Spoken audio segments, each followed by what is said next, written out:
Headlines చూద్దాం. షాద్ నగర్ కు కొత్తగా ఎన్నికైన బీఆర్ఎస్ సర్పంచ్లను ఉద్దేశించి మాట్లాడిన బీఆర్ఎస్ వర్కింగ్ ప్రెసిడెంట్ కేటీఆర్.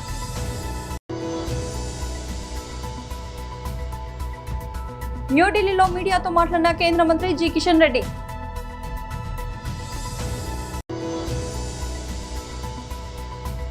విశాఖలో జీఎంఆర్ మాన్సాస్ ఎడ్యుసిటీ ప్రాజెక్టును ప్రారంభించిన విద్యా ఐటీ శాఖల మంత్రి నారా లోకేష్. 121 బంతుల్లోనే ద్విశతకం, అభిజ్ఞాన్ కుందు విధ్వంసం, అంబటి రాయుడు రికార్డ్ బ్రేక్. షాద్ నగర్ కొత్తగా ఎన్నికైన బీఆర్ఎస్ సర్పంచ్లను ఉద్దేశించి బీఆర్ఎస్ వర్కింగ్ ప్రెసిడెంట్ కేటీఆర్ మాట్లాడారు. గౌరవనీయులు పెద్దలు, మన అందరికీ మీ అందరికీ ఆప్తుడు, మా అందరికీ ఎంతో ఇష్టమైన నాయకుడు, నాకు మాత్రమే కాదు పార్టీలో ప్రతి ఒక్కరికి, పెద్దలు కేసీఆర్ గారితో సహా అందరం కూడా ఇష్టపడి అంజన్నగా పిలుచుకునే మన మాజీ శాసనసభ్యులు అన్నగారు శ్రీ అంజయ్ యాదవ్ గారు, గౌరవ మాజీ శాసన మండలి సభ్యులు అన్న కర్నె ప్రభాకర్ గారు, గౌరవనీయులు సోదరులు మన మైనారిటీ స్టేట్ ఫైనాన్స్ కార్పొరేషన్ మాజీ అధ్యక్షుడు ఇమ్తియాజ్ గారు, బైకాన్ శ్రీనివాస్ యాదవ్ గారు, మా తమ్ముడు సోదరుడు రవి యాదవ్ గారు, అట్లాగే వేదిక పైన ఉన్న రాజ్యలక్ష్మక్క గారు, శ్రీనివాస్ గౌడ్ గారు, ఇంకా మా మిట్టు నాయక్ గారు, నారాయణ రెడ్డి గారు, ఇంకా ఎవరెవరో పేర్లు నేను చెప్పలేదో వీళ్ళు జర్ర లోపల తిట్టుకోరి బయట తిట్టుకోరి, అన్ని మండలాల పార్టీ అధ్యక్షులు, అట్లాగే ఈరోజు షాద్ నగర్ నియోజకవర్గంలో గెలిచిన 65 మంది సర్పంచ్లను ఎంటబెట్టుకొని ఇంత పెద్ద బలగాన్ని వేసుకొని వచ్చిన మా అన్నదమ్ములకు, మా ఆడబిడ్డలందరికీ శిరస్సు వంచి స్వాగతం, సుస్వాగతం. అంజన్న గురించి నేను కొత్తగా చెప్పేది ఏం లేదు మీకు. అంజయ్ యాదవ్ గారు పార్టీ పుట్టిన 2001లోనే మరి గులాబీ జెండాను షాద్ నగర్కి తీసుకొచ్చిన మొట్టమొదటి నాయకుల్లో అంజన్న గారు, రాజలక్ష్మక్క గారు, కొంతమంది ఆనాడు ముందుండి తీసుకొని వచ్చిన వాళ్ళు.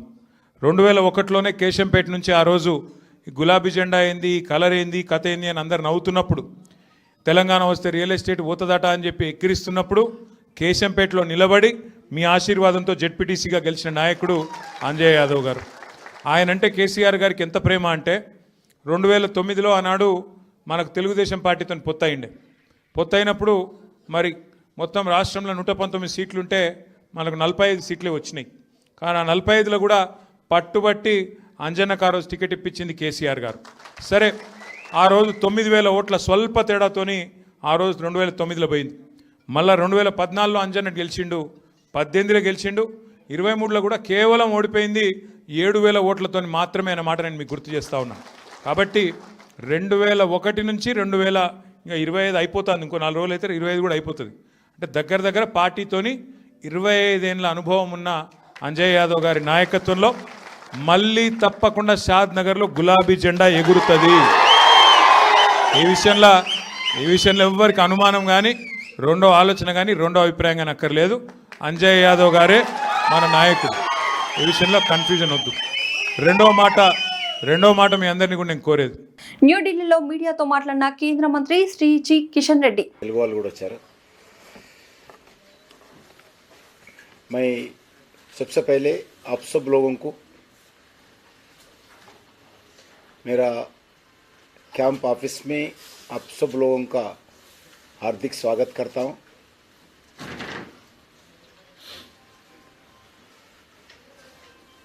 आज नरेंद्र मोदी जी सरकार सभी सेक्टर में एक भारत को आत्मनिर्भर बनाने में, विकसित भारत दिशा में होल ऑफ गवर्नमेंट का अप्रोच के साथ हम आगे बढ़ रहे हैं. मगर मैं आप लोगों से ministry of coal and mines के बारे में नहीं, मैं आज बल्कि यूथ अफेयर एंड स्पोर्ट्स के बारे में नरेंद्र मोदी जी सरकार का जो अचीवमेंट्स है, जो रिफॉर्म्स है, जो निर्णय है, जो पॉलिसीज है, पॉलिसीज के बारे में बताने के लिए आपके सामने खड़ा हूं।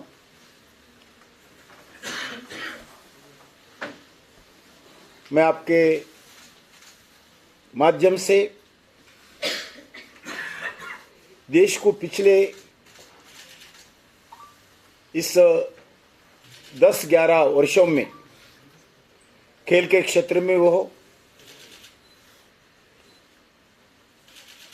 यूथ अफेयर्स के सेक्टर में भी हो, जो नया इनिशिएटिव्स, जो historical decisions, new schemes Bharat सरकार ने लिए हैं, मैं आपको बताने के लिए प्रयास करूंगा। आप press conference mining minister youth के बारे में क्यों बोल रहे हैं, ऐसा आप लोग समझते होंगे। मित्रों, आपको बताना चाहता हूं, ये होल ऑफ गवर्नमेंट अप्रोच के नाते हमारा सरकार ने खुद का मिनिस्ट्री के साथ साथ अलग मिनिस्ट्री के विषय पर भी ध्यान लेना है और देश के सामने बताने के लिए प्रयास करना चाहिए, ऐसे हमारा सरकार का निर्णय है। इसी संदर्भ में मैं कुछ विषय आपके सामने खेलकूद के बारे में, युवाओं के बारे में मैं बताने के लिए प्रयास करूंगा।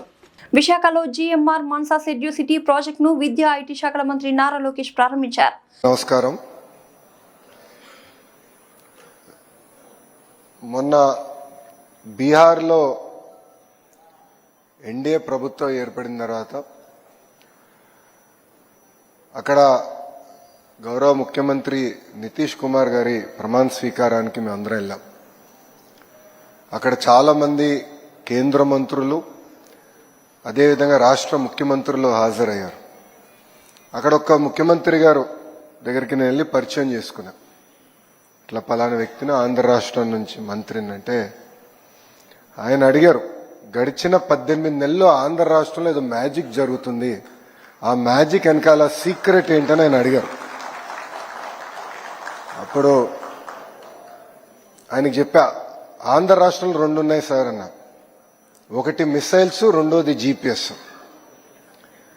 జీపీఎస్ అంటే వేదికమైన ఉన్న పెద్దలు, ఒక పక్కన అయ్యన్న పాత్రుడు గారు, ఇంకో పక్కన అశోక్ గజపతిరాజు గారు. మిసైల్స్ కూడా వేదికమైన ఉన్నారు. ఒకటి మా యంగ్ అండ్ డైనమిక్ లీడర్ రాము, రెండోది young and dynamic leader Aditi Gajapathiraju గారు.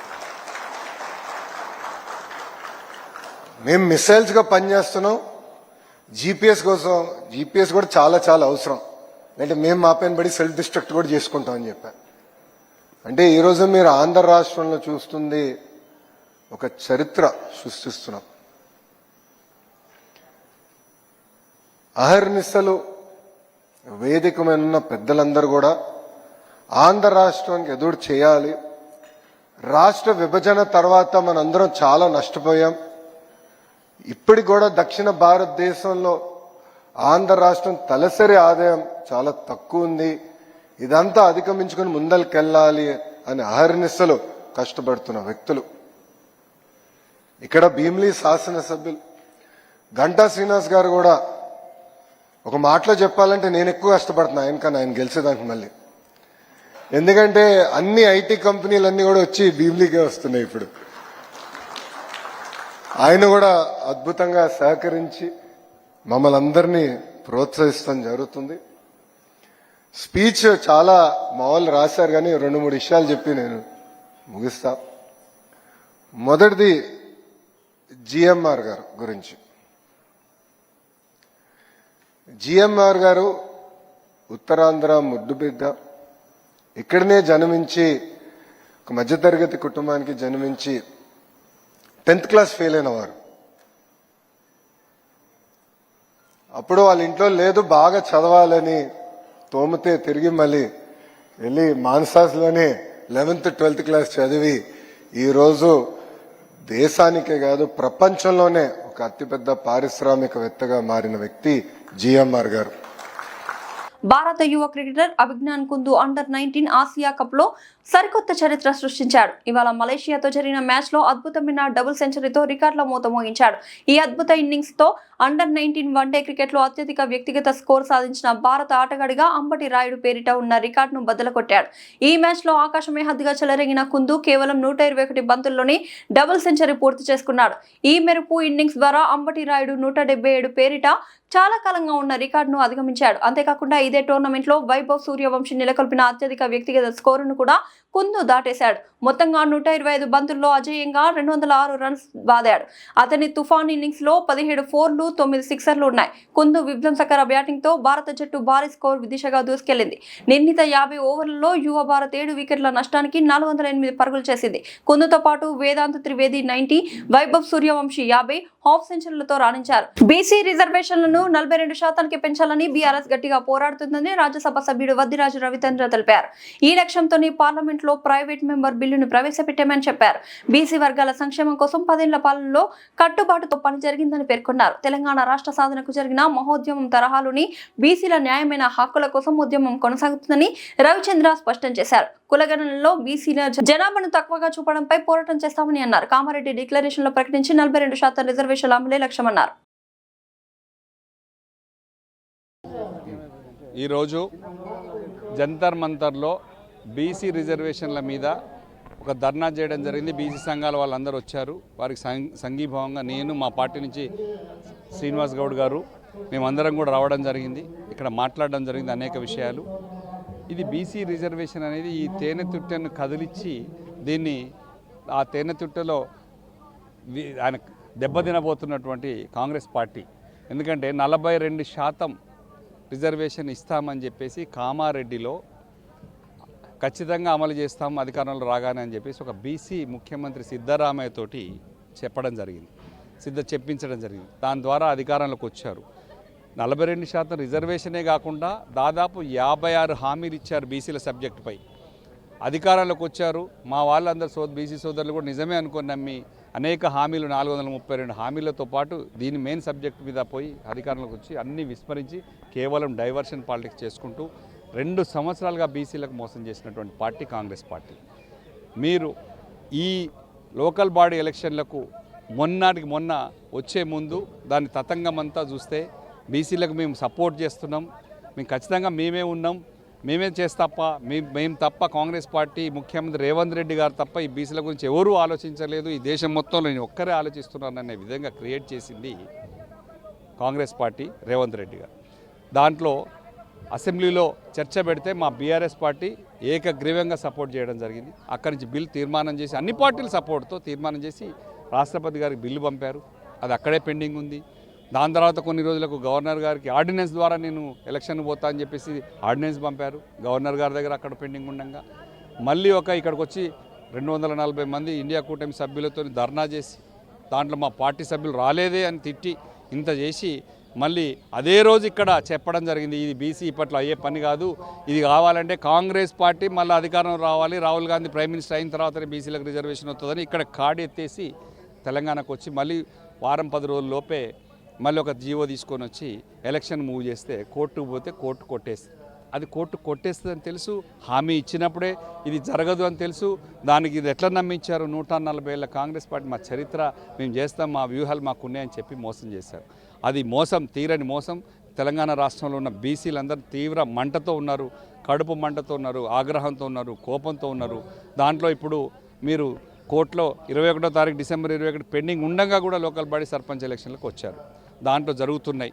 అక్కడి నుంచి మొదలైనటువంటి బాధలోంచి ఇంకా ఇట్లా కాదు అని చెప్పేసి గత 10 సంవత్సరాల పాలనలో బీసీల కోసం మొట్టమొదటి అసెంబ్లీ సెషన్లోనే 2014 జూన్ 14వ తారీఖు నాడే బీసీలకు 33% రిజర్వేషన్ అమలు చేసి జీవో తయారు చేసి అక్కడ చట్టం తయారు చేయించి మహిళలకు కూడా 33% బిల్ పాస్ చేయించి పార్లమెంటు పంపించినటువంటి చిత్తశుద్ధితో ఉన్నటువంటి మనస్ఫూర్తిగా చేయాలనే ఉద్దేశం ఉన్నటువంటి కేసీఆర్ గారు బీసీల కోసం కట్టుబడి ఉన్నాడు. తను చేయని ప్రయత్నం లేదు. ఈ జీవోలు, ఆర్డినెన్స్లు, బిల్స్ ఇవన్నీ ప్రయత్నం చేసి ఇది కోర్టులలో విసిగిపోతున్నారు, ఆగిపోతుందని భావించే అనేక స్కీములు తెచ్చి బీసీ సోదరులందరినీ రకరకాల స్కీముల ద్వారా ఆదుకొని రైతు బంధు కానీ, మా ముదిరాజ్ సోదరులకు కానీ, యాదవులకు కానీ, పద్మశాలులకు కానీ అనేక కంపెనీ వీవర్స్, టెక్స్టైల్స్, యాదవులకు గొర్రెలు, చేపలు, ఇట్లా రకరకాల స్కీములు, రైతు బంధు రైతులకి, దళిత బంధు దళితులకి ఇవన్నీ ఏర్పాటు చేసినటువంటి ముఖ్యమంత్రి గారు ఇక ఈ పోరాటం ఇట్లయితే ఆగదు. మనం తెలంగాణ రాష్ట్ర సాధన కోసం ఎట్లయితే పోరాటం చేసినో ఈ బీసీలను బాగు చేయాలంటే, బీసీల కోసం బీసీలు బాగుపడాలంటే, ఈ సోదరులందరికీ న్యాయం జరగాలంటే మనం పోరాటం గట్టిగా చేయాల్సిందే. తెలంగాణ రాష్ట్ర సాధన చేసినంత పోరాటం చేయాలి. దాని ఎంపీలు ముందు పడండి, ప్రైవేట్ మెంబర్ బిల్ పెట్టండి, దాని వెనకాల అందరం పడదాం అని చెప్పేస్తే కేసీఆర్ గారు చెప్పగానే మా అందరం కలిసి ప్రైవేట్ మెంబర్ బిల్ మూవ్ చేయడం జరిగింది. సిరికొండ మండలం గట్కోల్ గ్రామంలో అమరుడు కామ్రేడ్ పిట్ల ఎల్లన్న 10వ వర్ధంతి ఘనంగా నిర్వహించారు. ఈ కార్యక్రమంలో సిపిఐ ఎంఎల్ మాస్ లైన్ ప్రజాపంత రాష్ట్ర నాయకులు కామ్రేడ్ పి రామకృష్ణ మాట్లాడుతూ పిట్ల ఎల్లన్న స్ఫూర్తితో ప్రజాపంత రాజకీయాలపై బలమైన విప్లవోద్యమాలు నిర్మించాలని పిలుపునిచ్చారు. మారుతున్న పరిస్థితులకు అనుగుణంగా విప్లవ పార్టీల ఐక్యత అవసరమని, ప్రజలతో కలిసి ఉద్యమాలకు ముందుకు సాగాలని ఆయన తెలిపారు. విప్లవంలో సాధ్యం కాదని, ప్రజా సంఘాల్లో ప్రజలందరినీ మమేకం చేయకుండా, సార్వత్రికంగా ప్రజల్ని కదిలించకుండా ఎవరో కొంతమంది సాయుధులై హీరోల్లాగా చేస్తామంటే విప్లవం సాధ్యం కాదని ఆచరణలో అటు చైనా విప్లవం కానీ, రష్యా విప్లవం కానీ, ఫిలిప్పీన్స్ లో జరిగిన ఉద్యమం కానీ, లేదంటే క్యూబా విప్లవం లాంటి విప్లవాలు, చిరి విప్లవం లాంటి విప్లవాలు మనకు అనేక గుణపాఠాలు ఉన్నప్పటికీ కూడా విప్లవకారుల మధ్య ద్వేషాన్ని పెంచుకున్నటువంటి కొంతమంది గుండాలు, కొంతమంది టెర్రరిస్టు మోకలు కాబట్టి ఎల్లనని 1991 డిసెంబర్ 16న ఆ చూడలేక ఓర్వలేక మట్టు పెట్టినటువంటి, కాల్చి చంపినటువంటి స్థితిని ఇది ప్రజలందరూ, ప్రజాస్వామికవాదులు, విప్లవ మేధావులు, విప్లవం కోరుకునే సానుభూతి పరులందరూ కూడా ఖండిస్తున్నటువంటి విషయాన్ని మరోసారి స్పష్టం చేస్తూ, ఇప్పుడు ఆ కామ్రేడ్ ఎల్లన్న ఎప్పుడైతే 1990కి ముందే చెప్పినటువంటి విషయాన్ని విప్లవోద్యమంలో మావోయిస్టులుగా, పీపుల్స్ వార్ పార్టీగా ఇప్పుడిప్పుడు వాళ్ళ జ్ఞానోదయం అవుతున్నది. ఆ విప్లవోద్యమంలో ప్రజల్ని భాగస్వామ్యం చేయనటువంటి ఒక మాట రావటం, వాళ్ళు కూడా మాట్లాడుకోవటం, వాళ్ళు బయట చర్చించుకొని బయటికి రావటం అనేది స్వాగతించవలసిన విషయం. అంతిమంగా సాయుధ పోరాటమే, అంతిమంగా సాయుధ విప్లవం ద్వారానే మనం విప్లవోద్యమాన్ని ముందుకు తీసుకోగలుగుతామనే విషయాన్ని వాళ్ళు గ్రహించినందుకు వాళ్ళకి ఈ విషయంలో నేను గుర్తు చేసే విషయం ఏంటంటే, కాబట్టి ఎల్లన్న 30-40 సంవత్సరాల కిందనే ప్రజల్ని భాగస్వామ్యం చేయలేనటువంటి ఒక మహోత్తరమైనటువంటి ఆలోచన చేసినటువంటి ప్రజాపంత పార్టీ ఆర్గనైజేషన్ ని వాళ్ళు తప్పుపట్టినటువంటి స్థితిని మరోసారి ఖండిస్తూ, విప్లవోద్యమంలో ఇప్పటికైనా కలిసి వచ్చేటటువంటి విషయంలో, ప్రజా ఉద్యమంలో కలిసి రావాలని ప్రజాపంతగా, మాస్ లైన్ గా వాళ్ళని విజ్ఞప్తి చేస్తూ, అలాంటి దుందుడు చర్యల్ని స్వస్తు పలకాలని, టెర్రరిస్టు చర్యల ద్వారా విప్లవం రాదని తెలియజేస్తూ కామ్రేడ్ ఎల్లన్నకు జోహార్ అర్పిస్తా ఉన్నాం. దివ్యాంగుల ఆత్మవిశ్వాసంతో జీవించడానికి అవసరమైన భద్రత, గౌరవం, సమాన హక్కులు కల్పించడమే కూటమి ప్రభుత్వం యొక్క ప్రధాన లక్ష్యమని తెలుగుదేశం పార్టీ జాతీయ ప్రధాన కార్యదర్శి, పీలేరు నియోజకవర్గ శాసనసభ్యులు నల్లారి కిషోర్ కుమార్ రెడ్డి పేర్కొన్నారు. అన్నమయ్య జిల్లా పీలేరు పట్టణంలో రైతు వ్యవసాయ మార్కెట్ యార్డ్ ఆవరణలో పీలేరు నియోజకవర్గంలో ఉన్న దివ్యాంగులకు 39 లక్షల విలువ చేసే బ్యాటరీ సైకిళ్లు, వీల్ చైర్లు, ఊతకర్రలు, వినికిడి యంత్రాలతో పాటు వివిధ సహాయక పరికరాలు పంపిణీ చేశారు. ఆయన కూడా కొంచెం కష్టపడి క్యాంప్స్ అంతా పెట్టి ఇవన్నీ చేసుకుంటూ పోతున్నారు. కాబట్టి ఇంకా ఎక్కడ మిస్ కాకన్నా మండల వైజ్ క్యాంపులు పెట్టి, ఇంకా మన నాయకులు కూడా ఇక్కడ ఉన్నారు, అందరూ కూడా మండల నాయకులు, ముఖ్యమైన వాళ్ళు, ఏఎంసీ చైర్మన్లు, పార్టీ ప్రెసిడెంట్లు, మీరు కూడా ఐడెంటిఫై చేయండి. ఎవరన్నా మిస్ అయి ఉంటే, గ్రామాల్లో ఎవరైనా మిస్ అయి ఉంటే కూడా మనం అసిస్టెంట్ డైరెక్టర్ గారికి ఇచ్చి అది కూడా మనం చేసుకున్నాం. ఎవరికి మిస్ కాకూడదు. మీకు అర్హత ఉంది, మనము దేవుడు ఏదో కొంచెం చిన్న చూపు వేసాడు మన పైన అనే బాధ లేకన్నా మనం ఇవన్నీ కూడా ఏదైతే మీకు అవసరం ఉందో అవన్నీ కూడా చేసుకున్నాడానికి మా సైడ్ నుంచి కానీ, నా సైడ్ నుంచి కానీ, రాష్ట్ర ప్రభుత్వం సైడ్ నుంచి కానీ ఖచ్చితంగా మీకు ఎల్లప్పుడూ అందుబాటులో ఉంటాం. ఇంకేమైనా కావాలి అంటే, ఇంకా పెన్షన్లు కూడా ఏదైనా రానోళ్ళు ఉంటే కూడా దయచేసి ఆన్లైన్ ఇప్పుడు గవర్నమెంట్ కూడా కొత్తవి ఇచ్చే పరిస్థితి ఉంది, అది కూడా ఇస్తారు. పెన్షన్ కూడా రానోళ్ళు ఉంటే అవి కూడా ఇస్తాం. ఇంకేమేమి కావాలో కూడా మా బాధ్యత. దీంట్లో రాజకీయాలు లేదు, ఇట్లా కార్యక్రమాల్లో రాజకీయాలు లేవు. రాజకీయాలు అప్పుడు మాట్లాడుకోవాలా, అది వేరే సబ్జెక్టు.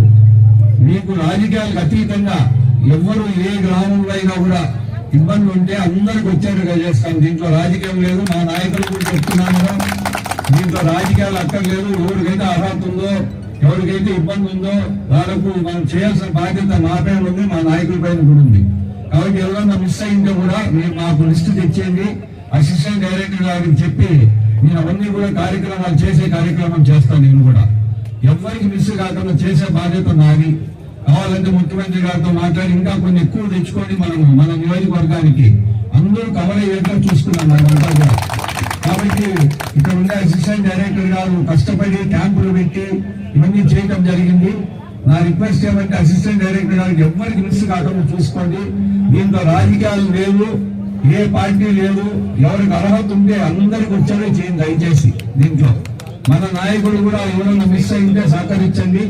అందరూ ఎవరికి అర్హత ఉంటే ఏ మండలమైనా కూడా ఎవరికి అర్హత ఉన్నా కూడా మనం చేయాల్సిన. బులెటిన్ ముగించే ముందు హెడ్లైన్స్ మరోసారి. షాద్ నగర్ కు కొత్తగా ఎన్నికైన బీఆర్ఎస్ సర్పంచ్లను ఉద్దేశించి మాట్లాడిన బీఆర్ఎస్ వర్కింగ్ ప్రెసిడెంట్ కేటీఆర్.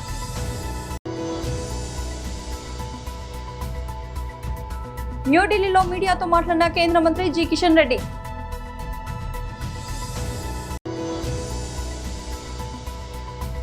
విశాఖలో జీఎంఆర్ మాన్సాస్ ఎడ్యుసిటీ ప్రాజెక్టును ప్రారంభించిన విద్యా ఐటీ శాఖల మంత్రి నారా లోకేష్. 121 బంతుల్లోనే ద్విశతకం, అభిజ్ఞాన్ కుందు విధ్వంసం, అంబటి రాయుడు రికార్డ్ బ్రేక్. ఇది వాల్టి బులెటిన్ అప్డేట్. మరొక బులెటిన్ లో మళ్ళీ కలుద్దాం.